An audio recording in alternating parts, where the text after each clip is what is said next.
Well, it must have been quite a challenge to figure out behind which door was the right screw or nail that you needed.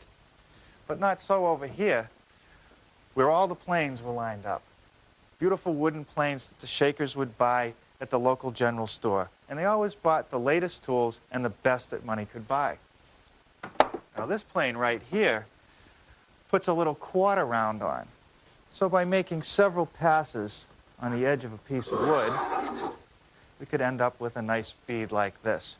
But the real joy is working on a nice bench. Now this one was probably built right here with oak, maple, and pine. An additional feature that was added was a vise to hold wood in place for edge joining. And here, a second pair of hands to hold up the wood so it wouldn't fall down. And it was adjustable. On such a bench, you could build beautiful pieces of furniture, like this tailor's counter. But let's face it, not everybody has room in their workshop, their home workshop, for a 3-foot by 12-foot workbench. But maybe I can incorporate some of the ideas I've seen here today into a bench that's affordable and will fit in your shop. Here in our workshop, the bench shows a lot of use, and for good reason. I use it every day for a variety of tasks. This one happens to be a West German import, built out of red beech, which is a real hard material, and it's going to take that abuse that I give it every day. Plus, it's a very stable material, and this top is going to stay nice and flat for many years to come. But the most important feature of any woodworker's bench is the ability to clamp down pieces of wood. This one uses metal dogs with springs so they can be held in all these different clamping slots, which gives me a variety of clamping positions.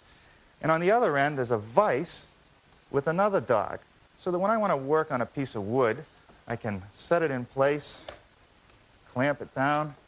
I know that it's solidly held in place so that I can do routing, sanding, and I can even glue up some of the stock that I need for different projects. Another feature that I really like about this workbench is that it has a tool storage area, and it's recessed so that the tools stay out of the way, yet they're readily available for me to use. That's all the nice features about this workbench. The bad news is that in reality, this bench today retails for over $700. Now here's a version of the bench that I think the Shakers would accept, because it's made of readily available materials that are reasonable to buy. 2x4s, some plywood, oak along the edges, with hardboard on the top to take all the abuse the bench is going to get, and it incorporates the same features. Bench dogs, except this time made out of oak. And over on this end of the bench, a vise, an oak block for the other dog, and the only piece of hardware that I had to buy, this European bench screw, which was about $40. Also in the back of the bench, I've built in that recessed tool storage. So for about $120, we've got a bench that's going to last for generations. Now to get started on this, the first thing I want to do is make the legs.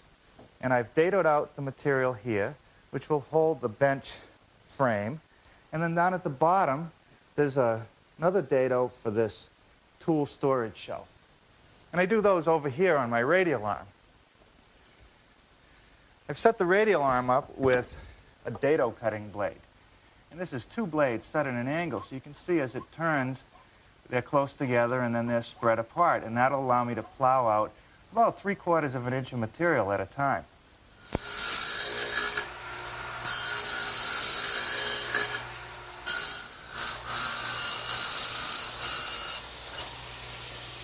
Okay, now let's turn it over and dado out for the shelf.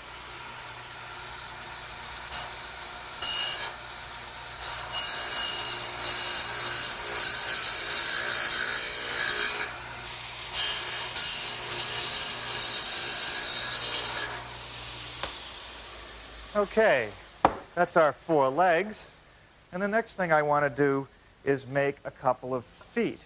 This piece right here. That helps stabilize the bench. And I need to make a 1/2 inch deep dado so that my leg can fit into that like that. So back to the radial arm.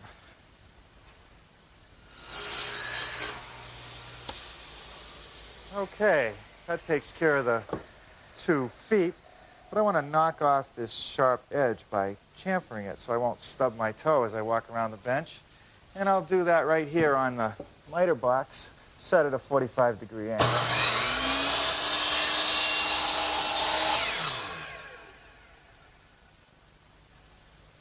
Well, while I have the dado head set up in the radial arm, I want to make this end piece for my tool storage area. And I want to make a rabbet joint in that, which is like this, and that just gives me a real strong connection.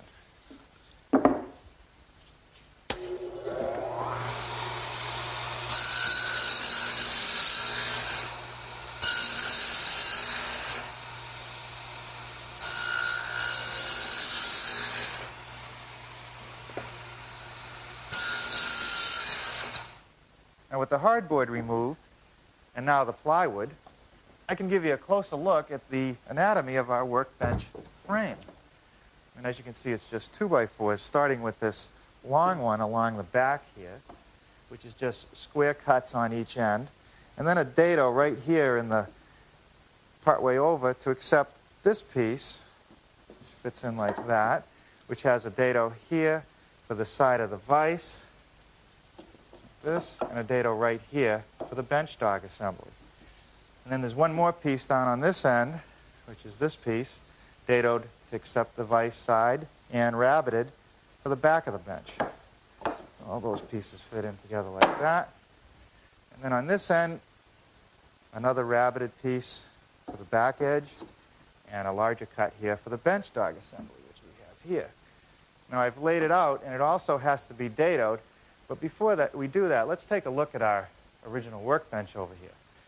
You can see when you pop up these bench dogs and put a square against them that they're set at an angle. And that's done deliberately because as you apply pressure in clamping a piece of wood in, these start to move to a vertical position. And if they were able to go beyond vertical, the work would just pop out. So we need that little extra angle on there. Now I'll do that over on the radial arm, which I've already changed the setup. And you can see I've swung it over to 4 degrees, and I've set the depth so I remove just a little more than 3/8 of an inch of material, and you can clearly see that these are all cut on an angle.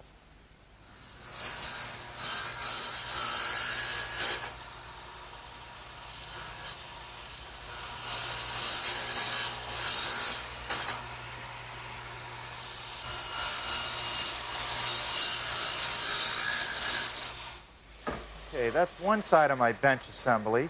Now to do the other side, I'm going to have to swing my radial arm 4 degrees on the other side of 0 to make these cuts.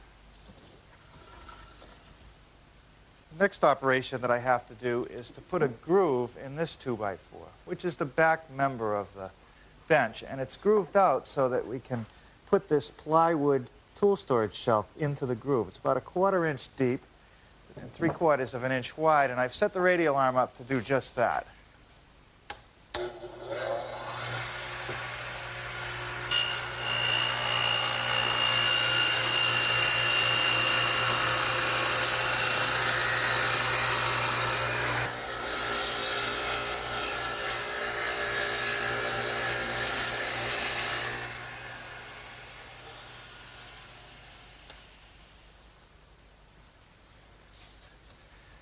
Now notice down here underneath where the shelf is, it's been recessed into the 2x4s. So I need to cut a rabbet, and that is done so I don't see the edge grain of the plywood, and it also makes a much stronger shelf. I've set up the radial arm to do that operation, and that's next.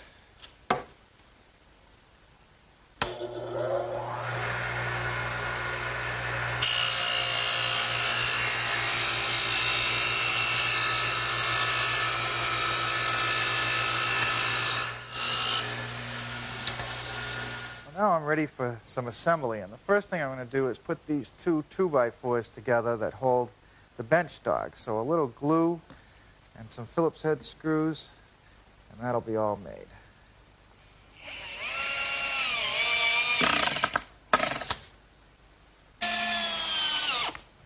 Now with a little glue and some screws, for which I've already pre-drilled and countersunk so that I won't split my pieces, I'm ready to continue assembling the top.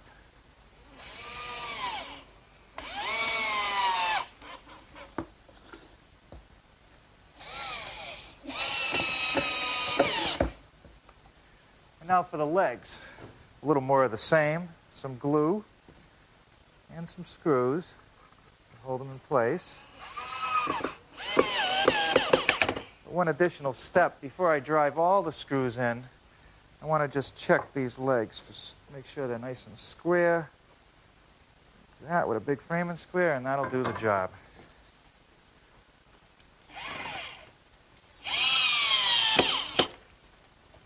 Now I'm ready to put in the side supports for the tool shelf. A little bit of glue, and they get set in our dados, and they stick over about a ½ an inch beyond the leg and fasten with some more screws.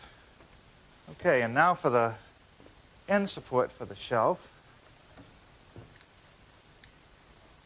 Now the feet are installed just like the rest of the assembly with glue and screws, but note I'm putting these pads on. And what they do is they help to make up for any irregularities there might be in the floor.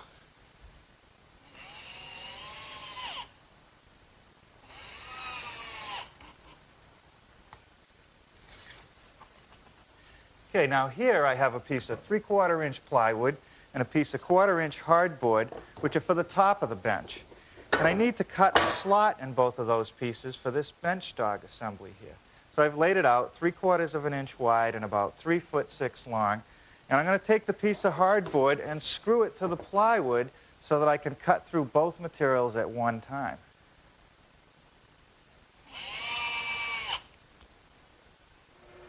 Suppose there are many ways to cut this slot, but I like to use the table saw. And by using the fence as a guide and slowly plunging the piece over the blade, I can cut out my slot.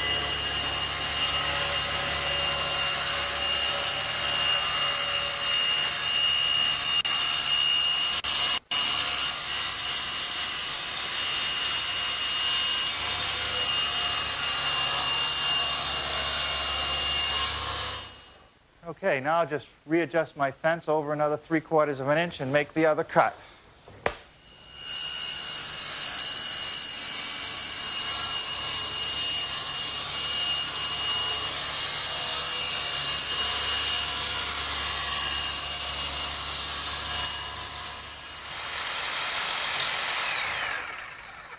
Oh, my electric jigsaw sure makes quick work of finishing up that slot. The top is fastened to the frame by using 1.5" screws, about 6 inches on center, all the way around the perimeter.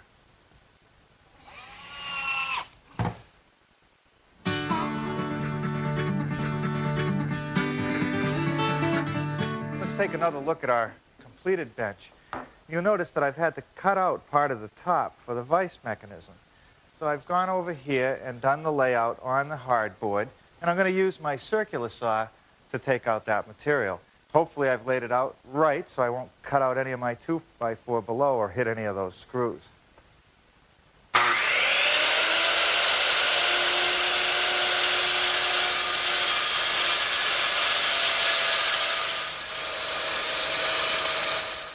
And now I'll just finish those cuts with my jigsaw.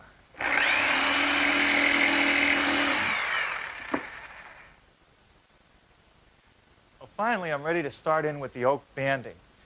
And the end pieces of the table are just square cuts, and they fit in to rabbited front and back pieces like this. Now I've laid out the rabbet for the front piece, and I'll cut that over here on the table saw using the dado head and the T-square.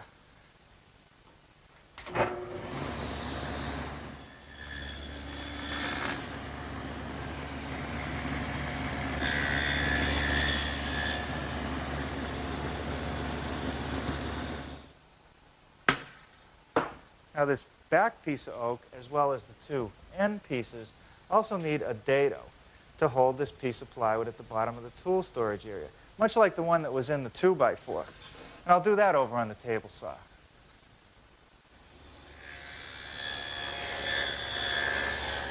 The last two dados that I made are on these pieces. This one, which fits on the inside of the vise area, and the dado is for this piece of oak, which acts as a runner for the vise block right here. You can see the runner in there. And I also needed a dado in the front piece for the other side of the runner. And you see that this block rides back and forth on those two pieces of oak. In fact, we're ready to start building that block. Now, the vise block is made from 2 pieces of 1.5-inch oak, and I need a square hole through there for the bench dogs. I've already cut one, but on this other half, you can see the layout lines, again, at 4 degrees, just like they were on the 2x4s earlier. Except this time, I'm going to do it on the table saw with my dado head and the T-square. And I've put an extension on the T-square to make it safer to handle these small pieces of wood. Watch.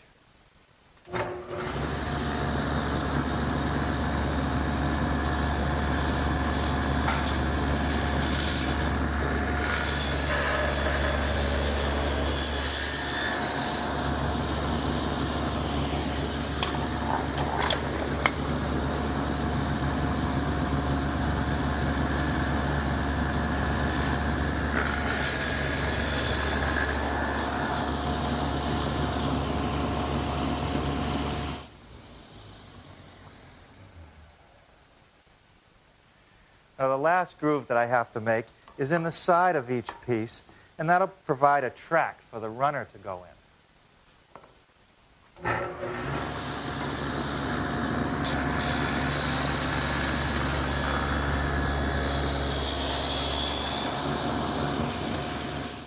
A little bit of glue here, and then we'll be ready to screw it together. And boy, you know, on this oak, it's critical to cut pilot holes. It's such a hard wood.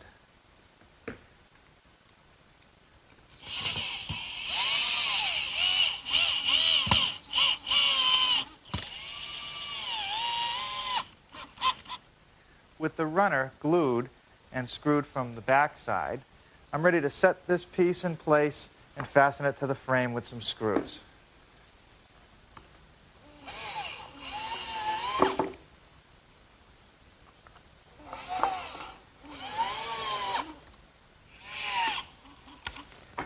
Okay, with the runner installed in my front piece of band, I'm ready to set that in place.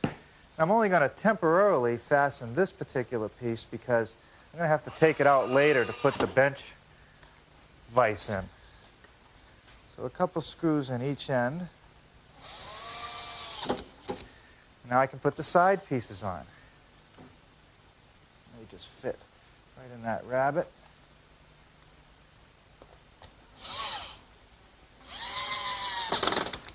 Okay.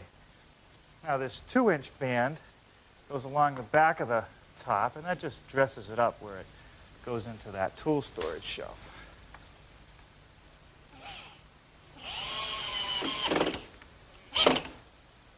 Now I'm ready for the plywood shelf for that tool area, and that fits right into all those dados that I've made. Like that, and then the back piece of oak fits over the outside. We'll screw that together at each of the corners.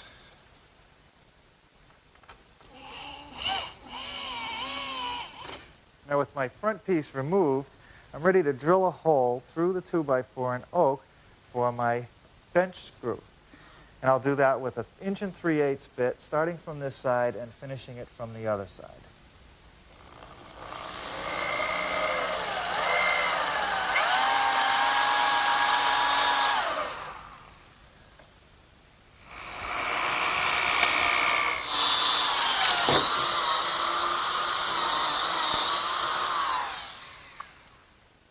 The collar for the bench screw gets attached to the wooden block with some big screws. The collar fits over the end of the bench screw like this, and then the nut of the bench screw right here is fastened with 4 carriage bolts. Okay, that takes care of the carriage bolts. Now I can set this front piece back in place, fasten it down, and the end is in sight.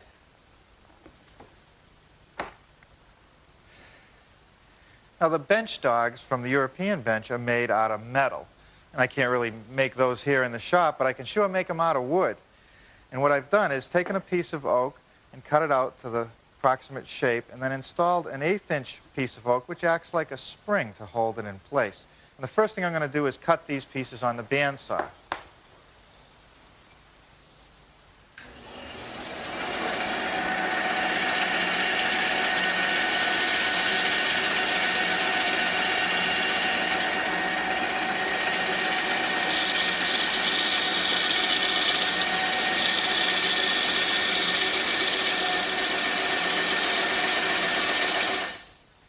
Well, now I'm ready to attach these little 1/8-inch pieces to act as springs. But first I'm going to have to drill a pilot hole for the screws, especially in this hard oak.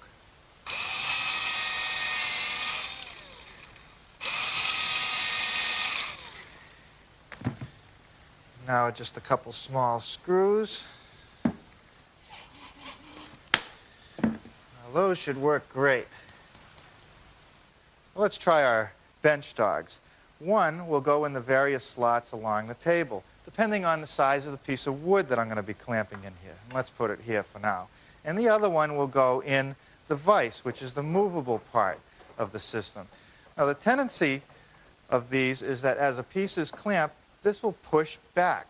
So to prevent that, I've cut some additional hardwood blocks at a 4-degree angle, and I'm going to put a little bit of glue on the bottom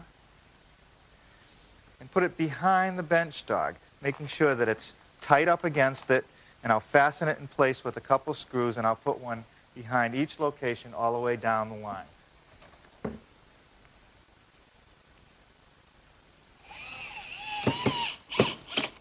Oh, now here's something I almost forgot to do. Where the bench dogs go into the sliding block, I need to recess them out so that this will go all the way down. Otherwise, whenever I want to have the bench as a perfectly flat surface, they're going to be in the way. So I'll do that by using a brad point bit and a chisel to remove the rest of the material.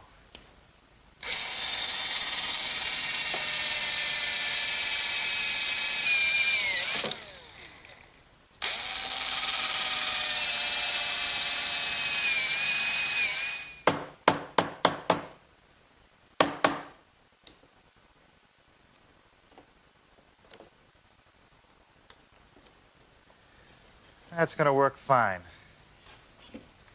Well, with the final screw in place to hold the bottom shelf in, this bench is ready to go to work. Come on, you can do it. Build one of these, and you'll be glad you did. On next week's program, we'll build this classic drop leaf table. It's made from ash, and it has some beautifully turned legs. Well, that's it for today. Hope to see you back here next time on the new Yankee Workshop. Now this plane right here puts a little quarter round on. So by making several passes on the edge of a piece of wood, we could end up with a nice bead like this. But the real joy is working on a nice bench. Now this one was probably built right here with oak, maple, and pine. An additional feature that was added was a vise to hold wood in place for edge joining. And here, a second pair of hands to hold up the wood so it wouldn't fall down. And it was adjustable. On such a bench, you could build beautiful pieces of furniture, like this tailor's counter. But let's face it, not everybody has room in their workshop, their home workshop, for a 3-foot by 12-foot workbench. But maybe I can incorporate some of the ideas I've seen here today into a bench that's affordable and will fit in your shop. Here in our workshop, the bench shows a lot of use, and for good reason. I use it every day for a variety of tasks. This one happens to be a West German import, built out of red beech, which is a real hard material, and it's going to take that abuse that I give it every day. Coating, sanding, and I can even glue up some of the stock that I need for different projects. Another feature that I really like about this workbench is that it has a tool storage area, and it's recessed so that the tools stay out of the way, yet they're readily available for me to use. That's all the nice features about this workbench. The bad news is that in reality, this bench today retails for over $700. Now here's a version of the bench that I think the Shakers would accept, because it's made of readily available materials that are reasonable to buy. 2x4 day. Plus, it's a very stable material, and this top is going to stay nice and flat for many years to come. But the most important feature of any woodworker's bench is the ability to clamp down pieces of wood. This one uses metal dogs with springs so they can be held in all these different clamping slots, which gives me a variety of clamping positions. And on the other end, there's a vise with another dog, so that when I want to work on a piece of wood, I can set it in place, clamp it down. I know that it's solidly held in place so that I can do rough.